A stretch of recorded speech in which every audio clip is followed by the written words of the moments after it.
आज मैं आपको एक ऐसी सच्ची घटना के बारे में बताने वाला हूँ जो कि हॉरर है, डरावनी है और सच भी है, क्योंकि ये मेरे दोस्त के साथ घटित हुआ था।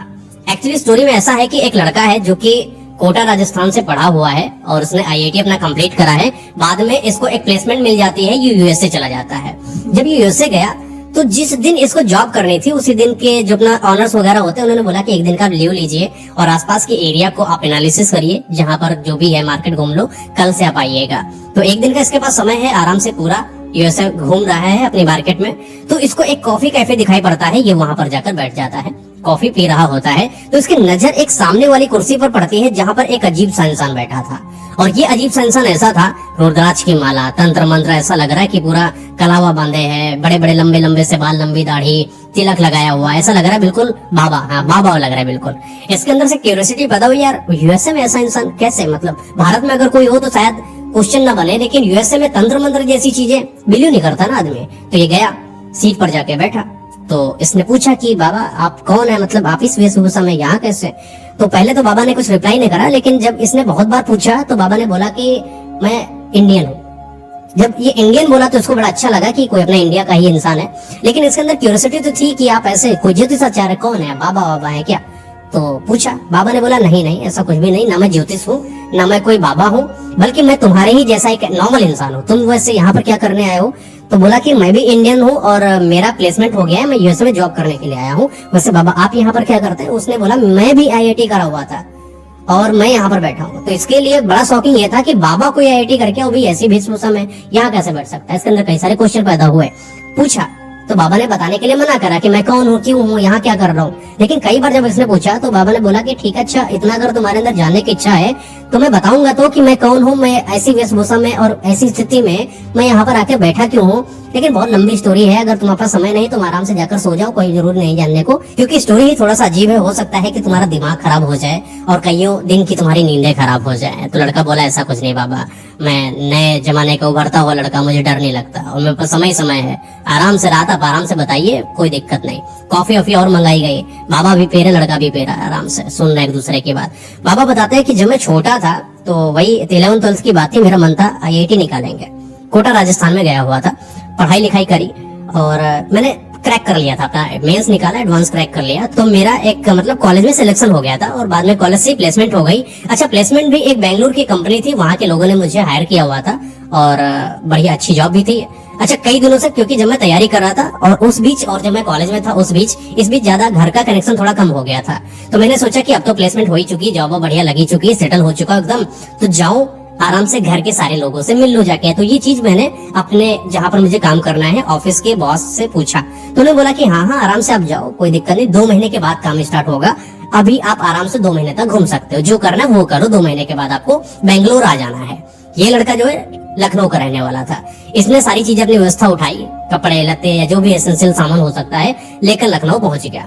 आज ये लखनऊ में आया है, अपने माँ बाप से मिला, पड़ोसी वालों से मिला, अपने पुराने दोस्तों से मिला, पूरे घर को इसने देखा, कैसा घर था, सब यादें आने लगी पुरानी वाली। तो ये इसका एक कमरा था ऊपर छत पर, जहाँ पर ये रहा करता था जब भी अपने घर पर रहता था। थोड़ा सा ज्यादा लगाव था इसका कमरे के प्रति। सारा सामान लाया और अपने ही कमरे में जाकर रख दिया, कपड़े वपड़े चेंज करा, दोस्तों के साथ घूमने के लिए बाहर निकल गया, खाना पीना खाया, एंजॉय करा, सब लोगों ने एक दूसरे को बातचीत कांग्रेस जो भी होता है अपना दोस्ती यारी में जो भी चलता है अपना सब करा। रात का समय होता है, 8 बज जाता है इसको घर आते आते। तो जब घर आया, खाना पीना खा के डिनर विनर करके अपने कमरे में पहुंच गया। रात में आराम से ये सोया।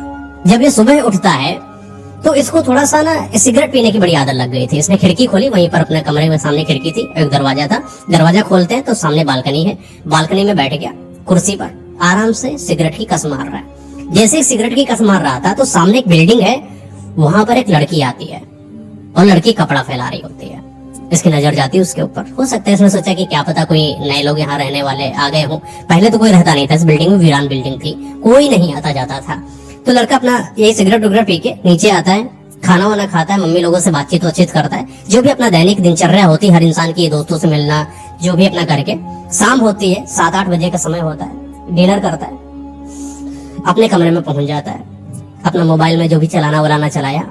सुबह होती है, उठता है, रोज का इसका शेड्यूल था कि सुबह उठेगा तो सिगरेट जरूर पिएगा। बालकनी में जाता है, सिगरेट पीता है, फिर वही लड़की कपड़ा फैलाने आ रही होती है। ये फिर देखता है, एक दिन, 2 दिन सेम, 3 दिन सेम, 4 दिन सेम, रोज देख रहा है, वो भी इसको देख रही, ये भी इसको देख रहा है। बोला हाय, तो लड़की का भी सामने से हाय आया, तो थोड़ा बातचीत करना स्टार्ट किया। लड़की बोली कि तुम यहाँ मतलब कैसे, इतने दिनों में तो मैंने कभी देखा नहीं। तो लड़का बोला कि एक्चुअली मैं पढ़ाई करने के लिए बाहर गया हुआ था, तो अब आया हूँ, इसलिए आपने नहीं देखा होगा, मैंने भी आपको नहीं देखा पहले कभी, आप यहाँ कैसे। तो बोले कि मैं भी जल्दी यहाँ पर शिफ्ट हुई हूँ, तो मैं यही रहती हूँ। तो दोनों का आपस में बातचीत चलने लगी और बातचीत थोड़ा सा गहरी हो गई, दोस्ती वोस्ती अच्छे से, रोज एक दूसरे का हालचाल ले रहे हैं, दिन में क्या हो रहा है, पूरे दिन क्या किया, सब एक दूसरे को बता रहे हैं। धीरे धीरे तो दोस्ती ना प्यार में बदल गई और ऐसे बातचीत चल रही, मस्त आराम से प्यार मोहब्बत चल रही है। और ये सब करते करते धीरे धीरे 1.5 महीने से ऊपर निकल गया। अब वो समय है जब इनको बेंगलोर वाले, जहाँ पर से इनको ऑफर मिला था, वहां पर जाना है। पापा से मिले, पूरा अपना फ्लाइट व्लाइट सब कुछ बुकिंग कराई गई, यहाँ से बेंगलोर इनको आज जाना है। ये लड़का उठा, सारे कपड़ों को अपना तैयार व्यार करा, जो भी चीज इसको ले जाना है सब कुछ लेकर फ्लाइट पर जाकर बैठ गया। पापा खुद इसको प्रॉपर छोड़ने गए फ्लाइट पर और ये फ्लाइट से चला गया बेंगलोर। जब बेंगलोर पहुंचता है, इसको स्वागत में आते हैं वही ऑफिस के कुछ लोग, और एक केयर टेकर होता है जो इसको ले जाकर उस ऑफिस के जितने भी लोग हैं सबसे मिलवाता है कि यहाँ पर ये लोग हैं, ऐसा ऐसा सबको दिखा देता है और इसको ले जाकर आवास जहाँ पर ये रहेगा। पहले की कंपनियां होती थी, किसी भी इंसान को आवास भी देती थी, अब तो हालांकि नहीं देता कोई। आवास में लेकर गए, कमरा दिखा दिया और बोला कि ये तुम्हारा कमरा है। कमरा खोला, तुम्हारा टीवी लगी, बेड लगा, आराम से पानी की व्यवस्था है, सब पूरा सेट। तो वो जो केयर टेकर था बोलता है कि अगर तुम्हें किसी भी चीज की दिक्कत हो, तुम यहाँ पर ये बेल लगी है, खटखटा देना, मैं तुरंत आ जाऊंगा, मैं यहीं आसपास रहता हूँ। ये गया, कपड़े उपड़े चेंज करा, सब बढ़िया सेट, आराम से होके बेड पर लेट गया।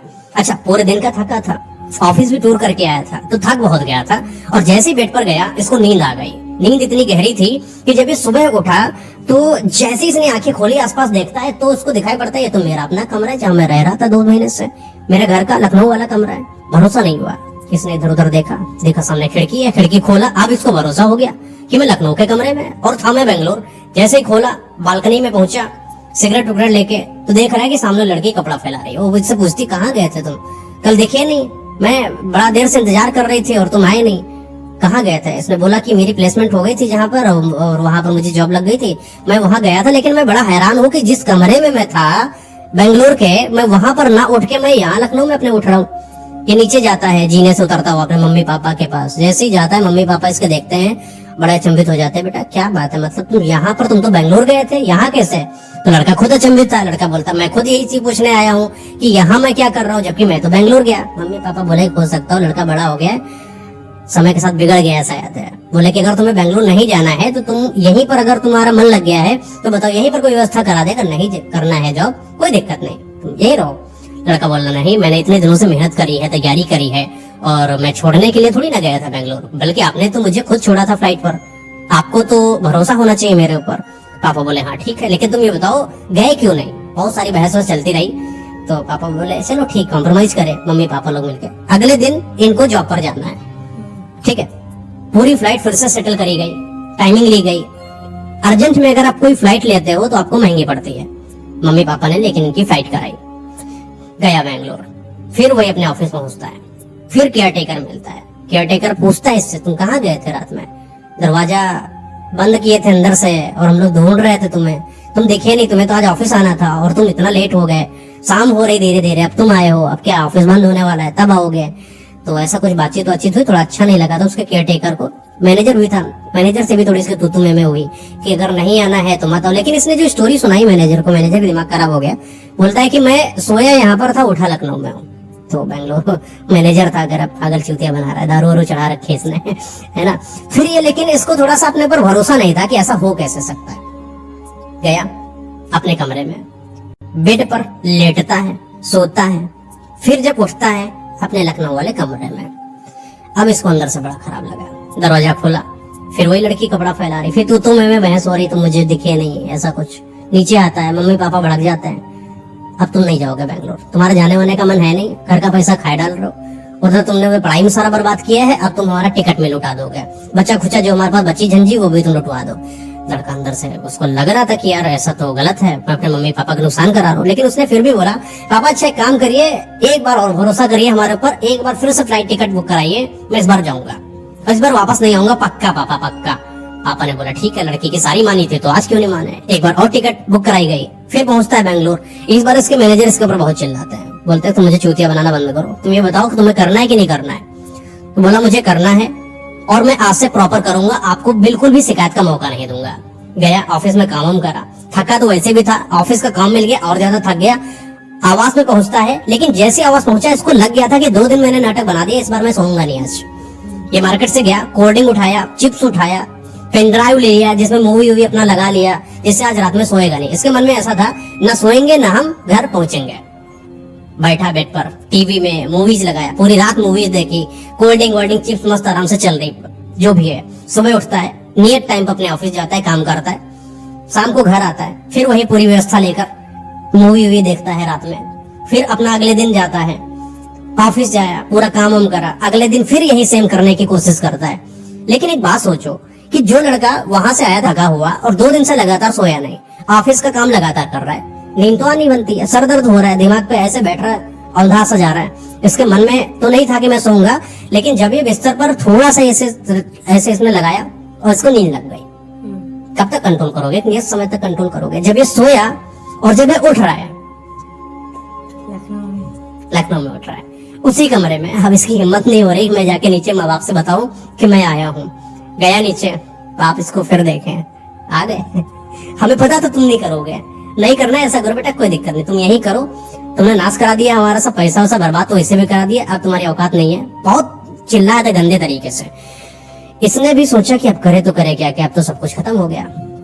गया ईमेल खोली लैपटॉप पर, एक फॉर्म भरा रेजिग्नेशन का कि मैं रिजाइन कर रहा हूँ उस कंपनी से। उसको पता चल गया था मेरी औकात नहीं बेंगलोर काम करने की, मैं वहां जाऊंगा फिर वापस आऊंगा, लखनऊ में फालतू पैसा बर्बाद हो रहा है, पूरी हिम्मत हार चुका था एकदम। तो बॉस ने भी उस मैसेज को देखा, अप्रूव कर दिया, ठीक है कोई बात नहीं, नहीं आना चाहता मैं तो आया। अपने दोस्त से बताया सारी स्टोरी। अच्छा, दोस्त इसका थोड़ा सा समझदार था, महेश नाम था दोस्त का, समझदार था थोड़ा सा, सारी चीजों को, पैरानॉर्मल एक्टिविटी को थोड़ा मानता था। बोला कि मैं एक बाबा को जानता हूँ, अगर तुम चाहो तो हम लोग वहां चले एक बार, और तुम वहां पर एक बार देख लो, और अगर तुम्हें बेंगलोर वाला जो जॉब है वो नहीं मिल रही तो तुम यहीं आसपास कोई काम करो। सब कुछ सेट हुआ। ये गया बाबा के पास जो महेश ने बताया था। बाबा बोले कि लगता है तुम्हारे ऊपर कोई साया है, तुमको कोई खींच ले रहा है लखनऊ में, ऐसा करो, तुम मेरा तंत्र एक ताबीज दिया, बोले तुम इसको बांधो और जहां पर तुम जॉब करते हो वहीं पर कोई गड़बड़ है, तुम वो प्लेस छोड़कर कहीं और चले जाओ, ये तुम्हारी प्रॉब्लम सॉल्व हो जाएगी। इसको ऐसा लगा कि शायद ये चीज सही हो जाए, क्योंकि बाबा बोल रहे, थोड़ा सा होप बनती इंसान की। ताबीज वाबीज बांधा था, थोड़ा इच्छाएं इसकी प्रबल हुई, और ये गया तुरंत ईमेल, वही लैपटॉप खोला, ईमेल के सॉरी सर, मेरी एक रिक्वेस्ट है आपसे कि आप प्लीज इस वाली कंपनी से कहीं और मुझे शिफ्ट कर सकते हो। तो बॉस भी थोड़ा सा ना इमोशनल आदमी था, सपोर्टिव नेचर का था। उसने बोला ठीक है ऐसा करो, तुम बेंगलोर नहीं तो मुंबई में शिफ्ट हो जाओ, ठीक है, मुंबई में आराम से शिफ्ट होके काम करो, वहां पर भी हमारी फॉर्म है, वहां काम कर सकते हो। गया, पूरी प्लानिंग सेट हुई, फिर ये लखनऊ से मुंबई के लिए निकल जाता है। लेकिन जब ये मुंबई जाता है, क्योंकि इसके पास एक कॉन्फिडेंस है, ताबीज जो भी सब कुछ बंधा है, काम करता है आराम से, कमरे में आता है, अपने महेश को फोन करता है, पक्का तो भैया ये बताओ पक्का अब तो नहीं पहुंचेंगे लखनऊ? बोले बाबा बोल रहे हैं, अब कहाँ पहुंचोगे, तुम जाओ आराम से मस्त करो, बाबा बहुत पहुंचे हुए आदमी हैं, बोल दिया एक बार तो बस डन। गया, सोया, और जैसे ही सुबह उठता है फिर वही लखनऊ वाले रूम में। अब इसका दिमाग खराब हुआ, पापा उधर चिल्ला रहे हैं, बाबा पर भरोसा उठ रखा है, ताबीज बंधा है, लेकिन फिर भी लखनऊ में। अब ये क्या करे, बॉस को फिर डायरेक्टली इसने रेजिग्नेशन मैसेज दिया, मैं नहीं आ पाऊंगा। तो ये कुल मिला के पूरी अपनी जो इच्छाएं थी, जो मोटिवेशन था, उन सब चीजों को हार चुका था, और इसने वहीं पर अपना लखनऊ में आसपास कोई अपना काम धंधा ढूंढ लिया और वहीं पर काम करने लगा। लेकिन एक पढ़ा लिखा लड़का था, इसको इन सब चीजों पर थोड़ा सा बिलीव भी नहीं था, लेकिन इसके साथ ऐसी हरकत हो रही थी, बड़ा अच्छा नहीं लग रहा था, क्योंकि सारी पढ़ाई सब व्यर्थ चली गई थी, और लखनऊ में आकर ऐसे ही कोई नॉर्मल काम करना किसी एक पढ़े लिखे लड़के के लिए तो अच्छा नहीं था ये चीज। पापा जब ऐसी स्थिति को देखते हैं तो कहीं ना कहीं उनको लगता है कि लड़का मेरा मेहनत तो करता था यार, कोई जॉब के लिए ऐसा करेगा नहीं। पापा लोग भरोसा कर गए कि शायद कुछ तो कुछ है मेरे बेटे के साथ गलत है। जब इनके पापा ने अपने दोस्त को सारी चीजें बताई, उसने बताया कि एक बाबा है पहुंचे हुए, और वो जो भी चीजें करते हैं हर चीज सॉल्व हो जाती है, भूत प्रेत आत्माएं जादू टोना तंत्रिक मंत्रिक जो भी चीजें हैं सब वो सॉल्व कर देते हैं, अगर आप चाहो तो एक बार अपने बेटे को वहां पर दिखा दो। तो पापा आए, लड़के से बोले कि तुम्हें चलना है एक बाबा के पास। तो लड़का बोला बाबा के पास क्यों, मैं तो खुद बाबा के पास होकर आया हूँ, और उन्होंने तो तंत्र मंत्र ताबीज भी बांधा था, तब भी मैं यहाँ पर। पापा बोले कोई बात नहीं, डूबते हुए को तिनका सहारा होता है, चलो एक बार चल के देखो, शायद कुछ रिजल्ट मिले। हाँ, तो ये अपने महेश के साथ गया, बोला पापा आप रहने दो, आप यहीं पर रुको, हम लोग जाते हैं। स्थान पता हुआ, बाबा का मठ पता हुआ और वहां पर पहुंच गए। अच्छा, ये बाबा जो है दूर से ही थोड़ा सा प्रभावशाली थे। बाबा ने दूर से ही देखकर उसको बताया, बेटा कुछ प्रॉब्लम है तुम्हारे, ऐसा लगता है कि तुम जो है बेचैन से रहते हो, तुमको कोई अपनी तरफ खींचने की कोशिश करता है। बाबा के पास गए, बोले हाँ बाबा, पूरी स्टोरी बता दी जो भी इसके साथ घटित हुआ था। ऐसे गया, मैं बेंगलोर गया, फिर मैं अपने घर आ जाता था, लखनऊ वाले रूम में आ जाता था, फिर दूसरी जगह शिफ्टिंग हुई, फिर भी मैं लखनऊ वाले रूम में आ जाता था। एक पाखंडी बाबा से भी मिल गया, कहीं आप भी तो पाखंड नहीं कर रहे, अगर नहीं कर पाओ तो सीधा बता दो, मैं अपना चला जाऊं, मुझे होप मत दो, कम से कम अगर है तो करो वरना मत करो। जो भी अपना थोड़ा सा गुस्सा भी था बाबाओं के प्रति। तो बाबा बोले कोई बात नहीं, मुझे जो जो चीजें मैं पूछूं वो चीजें तुम बताते चले जाओ और मैं तुम्हारी इन सारी चीजों से तुमको मुक्ति दिला दूंगा। बोले कि जब तुम यहाँ पर लखनऊ आए थे तो तुम्हारे साथ कुछ घटित हुआ था जो अजीब सा था, जो अलग था? बोला नहीं, मम्मी पापा वही अपना घर, वही सारे लोग। बोले और दिमाग पर जोर डालो, कुछ और अजीब सा हुआ था? बोला नहीं। बहुत इसने सोचा क्या हुआ था, बेंगलोर में गए थे तब क्या कुछ हुआ था? नहीं, आराम से कमरे में गया, सो गया, फिर मैं यहाँ उठा, वो मुझे वही ऑफिस के लोग, यही सब अपना जो भी स्टोरी थी। इसके दिमाग में कुछ चल नहीं रहा था। तो बाबू बोले नहीं, कुछ तो है, कुछ तो है जो तुम छोड़ रहे हो, कुछ तो है ऐसा जो तुम्हें अभी याद नहीं आ रहा है, लेकिन कुछ तुम्हारे साथ हुआ जरूर है, क्योंकि इतनी आसानी से ये जो साया है तुम्हारे साथ, कोई तो है और प्रबल साया है तुम्हारे पास जो तुमको छोड़ना नहीं चाहता है। तो लड़के ने दिमाग लगाया, बोला बाबा एक चीज है, एक चीज याद आ गई। जब मैं आया था तो जब मैं सिगरेट पी रहा था तो मुझे सामने एक लड़की दिखी थी कपड़ा फैलाते हुए, और वो मेरे लिए बड़ी अजीब सी बात है कि जब मैं सिगरेट पीता उसी समय वो कपड़ा फैलाने आती थी। हालांकि अब तो वो मेरे मतलब मैं उसको बहुत ज्यादा प्यार करता हूँ, लेकिन ये थोड़ा सा अजीब सा है, बाकी तो कुछ नहीं, सब नॉर्मल है, वो भी लड़की सही है। तो बाबा बोले कि कहाँ लड़की रहती थी, जरा एक बार पता करो कि वो जिस बिल्डिंग में रहती थी वो क्या अभी है इस समय प्रेजेंट में? इन लोगों के अंदर अजीब सा हुआ, क्या मतलब बाबा? बोले कि बाबा क्या बोल रहे हो कि वो लड़की है ही नहीं आपके मुताबिक? बाबा बोले वो है ही नहीं, तुम पता करो तो वो इस दुनिया में ही नहीं है, बल्कि उस बिल्डिंग में ही कोई नहीं है शायद, जहां तक मैं देख पा रहा हूँ। बाबा की शक्तियां थी, दूरदर्शिता थी उनके अंदर, वो देख सकते थे चीजों को। ये लोग गए, ये और महेश, बिल्डिंग के नीचे ऑनर बैठते थे, चौकीदार बैठता था अकेला। तो उससे पूछे कि वो जो वाला रूम है वहां पर कौन रहता है इस समय? तो चौकीदार बोला पागल हो गए क्या, वहां पर कोई नहीं रहता, वो तो बंद है, सालों सालों से पूरा दरवाजा बंद है, चाबी है हमारे पास। तो ये जो महेश और ये इनका दिमाग खराब हुआ। तो मतलब मैं बात किससे कर रहा था, दरवाजा बंद था, सब कुछ बंद, तो मैं बात कर किससे रहा हूँ? क्या एक बार चाबी खोल के मुझे वो दरवाजा दिखा दोगे?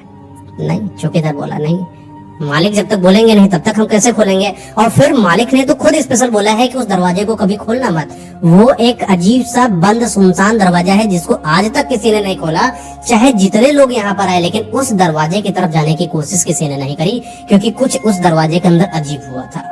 इन लड़कों के अंदर थोड़ा पैदा हुआ कि क्यों हुआ, क्या है, मैं बात किससे कर रहा था। अब इसके अंदर जो डर पैदा हुआ ना कि मैं किसी अननोन आत्मा से प्यार कर रहा था या बात कर रहा था। ये गया बाबा के पास, फिर सारी चीजें बताई। बाबा ने बोला एक काम करो, जाना तो पड़ेगा तुमको और उसी कमरे में जाना पड़ेगा, और जब उस कमरे में जाओगे तो वहां पर मिट्टी पड़ी होगी, उस मिट्टी को तुम्हें लेकर आना है, और वहां पर कोई भी एक ऐसी पुरानी चीज को लेकर आना है जो वहां पर तुम्हें दिखे, क्योंकि वही वो चीजें हैं जिससे मैं उस आत्मा को यहाँ पर बुला सकता हूँ। अब ये कैसे लाओगे ये तुम जानो, अगर नहीं ला सकते हो तो कोई बात नहीं, वो आत्मा तुम्हारा पीछा कभी नहीं छोड़ेगी।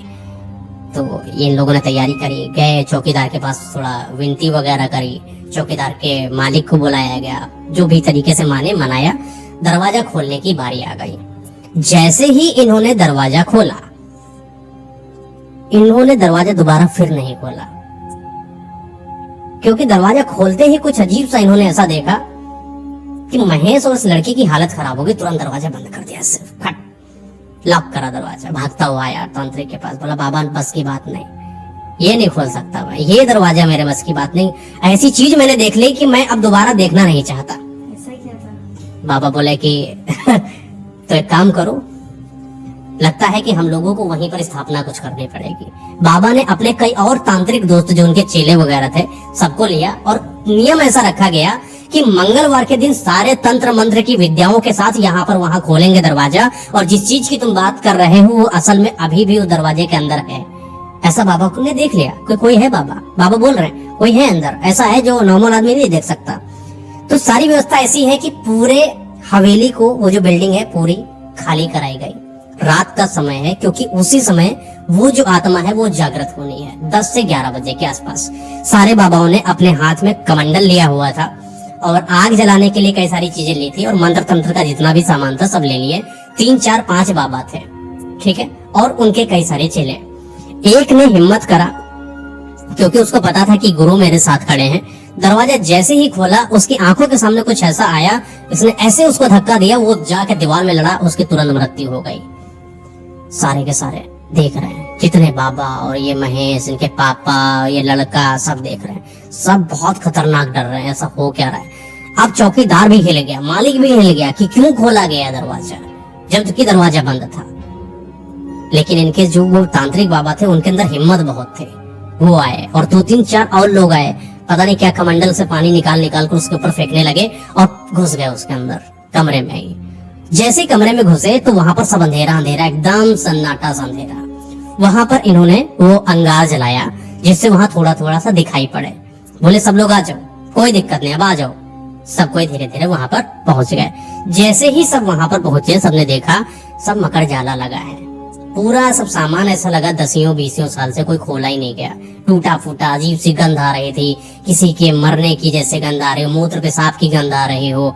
वो दरवाजा जहाँ से वो लड़की आती थी वो भी खोला गया, बालकनी खोली गई। बालकनी में इतनी इतनी मोटी परत की मिट्टी जमा हुई थी। ये लड़का हैरान था कि मैं बात किससे कर रहा था। देखा तो वहां सब बिल्कुल सन्नाटा, सब टूटा फूटा है। बाबा लोगों ने वहां पर सब सफाई उफाई करके सब चीजें, अपने तंत्र मंत्र विद्या की सारी चीजें व्यवस्थित करी। एक अजीब सी वहां पर आवाज आई कि तुम लोग यहाँ क्या कर रहे हो, तुम लोग यहाँ से चले जाओ वरना कोई नहीं बचेगा इनमें से। और मुझे जो चीज चाहिए वो मुझे मिल गई है। ये जो लड़का था उसे वही चाहिए थी। वो कोई एक औरत की आवाज थी, बहुत डरावनी से, एकदम अजीब सी आवाज। अजीब सा ऐसा लगा कि कोई हवा का झोंका सा आ गया हो और सब खड़बड़ा रहा हो, सामान एकदम भड़बड़ भड़बड़ हो रहा है। किसी के मारने की आवाज आई कि कोई एक आत्मा जैसी आई और किसी एक उन्हीं में से चेला को पकड़ा और ऐसे जैसे गर्दन होती है, गर्दन पकड़ा, यूं दीवार में लड़ा दिया। इसका ये पूरा फट के एकदम पूरा खून ब्लड ऊपर तक लग गया। नीचे छोड़ा तो झम से नीचे गिरा और ऐसा लगा कि कोई इंसान ऐसे ऐसे उसके यहाँ का पूरा हिस्सा कूचे दे रहा है। बिल्कुल बहुत खतरनाक तरीके से मर्डर हुआ उस इंसान का। जितने बाबा लोग थे सब हैरान हो गए क्योंकि उस आत्मा को कंट्रोल करना नहीं आ रहा किसी को। सारे अपने कमंडल से तंत्र मंत्र विद्या मार रहे लेकिन वो टस से मस नहीं हो रही। सारे अपना रक्षा मंत्र बना रहे, गोला बना रहे, घेर बना रहे, जैसे उस आत्मा को रोका जाता है। आत्मा रुकने का नाम नहीं ले रही और एक एक करके सारे को मारती चली जा रही। और मार भी ऐसे रही, आसानी से नहीं मार रही। कहीं किसी के पैर पकड़ के लटाए दे रही, कहीं किसी का दीवार में लड़ाए दे रही है, कुर्सियां रखी हैं, कुर्सी उठा के मारे दे रही, तहस नहस मचा दिया एकदम। लेकिन ये जो बाबा थे इन्होंने पता नहीं कैसे ऐसा मंत्र मारा कि एकदम से आत्मा शांत हो गई, स्तब्ध हो गई, रुक गई बिल्कुल एक ही जगह। और जितने बाबा थे जब उसकी शक्तियां कमजोर हुई सबने उसके ऊपर मंत्र मारा, उसको धीरे से अपने कब्जे में लिया और उसको सामने खड़ा करा। फिर वही अपना चौकी वौकी बनाया, चंडाल जलाया और भभूति वभूति सब कुछ इकट्ठा करी, कलश लगाया सामने और बोला बताओ तुम कौन हो। औरत ये जो आत्मा थी बोले कि तुम लोग गलत कर रहे हो, ये सब ऐसा मत करो, तुम मुझे कब तक रोक पाओगे, बहुत देर तक नहीं रोक पाओगे, और अगर मैं छूट गई तो मैं सबको मार दूंगी। इससे बेहतर यही है कि तुम सबको चले जाओ, इसे मुझे छोड़ दो, मुझे ही चाहिए। तो बाबा बोले कि ये एक नॉर्मल लड़का है, इसको तुम छोड़ दो, ये अपने जिंदगी अपनी गुजारना चाहता है, इसके पीछे मत पड़ो। और क्यों पड़ी उसके पीछे? तो बोले कि ये मेरा आदमी है। तो आदमी है। अब बाबा लोग बोले कैसे आदमी है तुम्हारा? बोला बिल्कुल मेरी हूबहू मेरे आदमी जैसी शक्ल है और इसी ने मुझे मारा था और इसी कमरे में मारा था। मुझे इसी ने बहाने से अपने प्यार के जाल में फंसाकर यहाँ पर इस कमरे में लेकर आया और मेरा मर्डर कर दिया।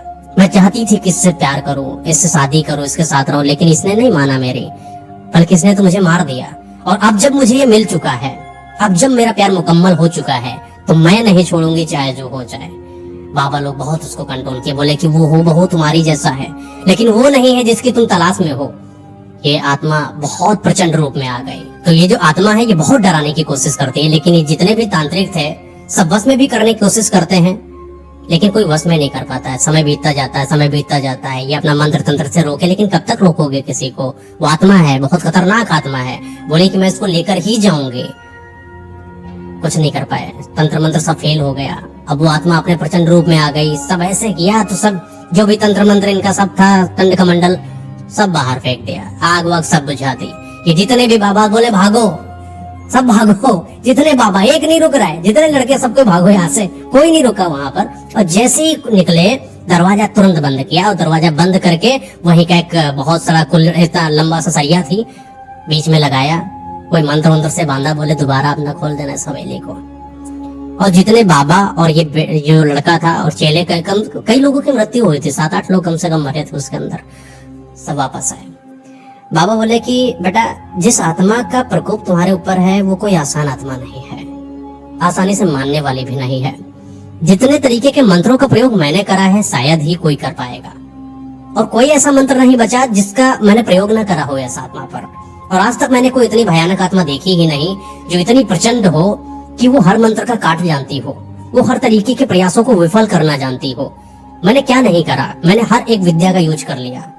इसको कंट्रोल करना मुश्किल है, इसका एक ही रास्ता है। लड़का बोला बताओ क्या बाबा, जल्दी बताओ, अब तो लगता है मुझे छोड़ेगी तक नहीं। बोलेगी हाँ नहीं छोड़ेगी, क्योंकि जिस तरीके से आपने इसको परेशान किया है ये अब तुम्हारे ऊपर हमला बोलेगी, और इसका एक ही उपाय है कि तुम यहाँ से इस देश को ही छोड़ दो।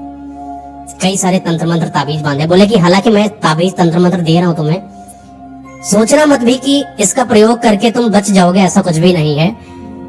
इस कुछ एक एरिया होता है आत्माओं का, उस एरिया के आगे अगर तुम निकल जाते हो तो वहां ये सब आत्माएं नहीं आती।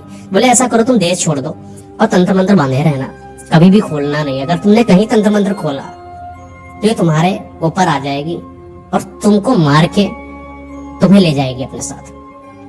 इनके पापा लोग भी बड़े हैरान हुए। बोले अब करा गया, क्या करा जा सकता है, कुछ नहीं कर सकते हो। लड़के का फ्लाइट बुक के यूएसए भेज दिया सीधा, जाओ। और तब से लड़का वहां पर यूएसए में रह रहा है तंत्र मंत्र को बांधे हुए, और मजाल है आज तक को जो कभी ऐसा खोला, जवानी से बुढ़ापा तक आ गया। अब इसका ऐसा प्लान है कि वहीं पर सारी चीजों को व्यवस्थित कर रहा है। सोच रहा है कि मम्मी पापा को यहीं पर बुला लूं, क्योंकि इंडिया नहीं जा सकता, क्योंकि अगर इंडिया गया तो वो आत्मा फिर इसके ऊपर हावी हो जाएगी और इसको मार देगी। ये डर, ये वहम हो या जो भी कह लो इसको, लेकिन इसके अंदर ऐसा था।